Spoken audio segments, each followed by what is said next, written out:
Hello વિદ્યાર્થી મિત્રો, આજે આપણે જાણીશું બંધારણ સભા ક્યારે મળી હતી, પ્રથમ બંધારણ સભાની પ્રથમ બેઠક ક્યારે મળી હતી, દ્વિતીય બેઠક ક્યારે મળી હતી, તેના અધ્યક્ષ કોણ હતા, કાર્યકારી અધ્યક્ષ કોણ હતા, બરાબર, તેના વિશે ચાલો આવી જાવ વિડીયો. બંધારણ સભાની પ્રથમ સભા 9 ડિસેમ્બર 1946 ના રોજ મળી હતી. 9 ડિસેમ્બર 1946 ના રોજ. અને તેના કાર્યકારી અધ્યક્ષ કોણ હતા?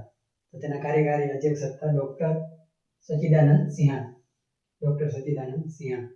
તેવી જ રીતે મિત્રો 9 ડિસેમ્બર 1946 ના રોજ પ્રથમ સભા મળી અને તેના કાર્યકારી અધ્યક્ષ હતા ડોક્ટર સચ્ચિદાનંદ સિંહા. તેથી આપણા બધા અધ્યક્ષ બધા ભેગા થયા, અલગ અલગ પ્રાંતોના લોકો ભેગા થયા અને એક અધ્યક્ષ તરીકે નિમવામાં આવ્યો કે જે કાયમી બંધારણ સભાના અધ્યક્ષ રહે.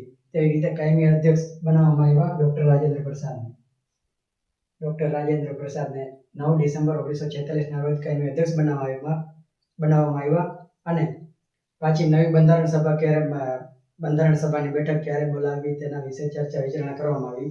અને પાછી બંધારણ સભા 11 ડિસેમ્બર 1946 ના રોજ બોલાવવામાં આવી અને તેથી કાયમી અધ્યક્ષ ડોક્ટર રાજેન્દ્ર પ્રસાદને નિમવામાં આવ્યા હતા. બીજી બંધારણ સભા ક્યારે મળી? તો બીજી બંધારણ સભા મળી હતી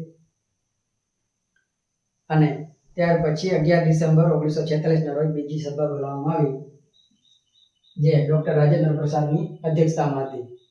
તેવી રીતે મિત્રો બંધારણ સભાનો પ્રસ્તાવ કોણે રજૂ કર્યો હતો પ્રથમ વખત? તો તે હતા ડોક્ટર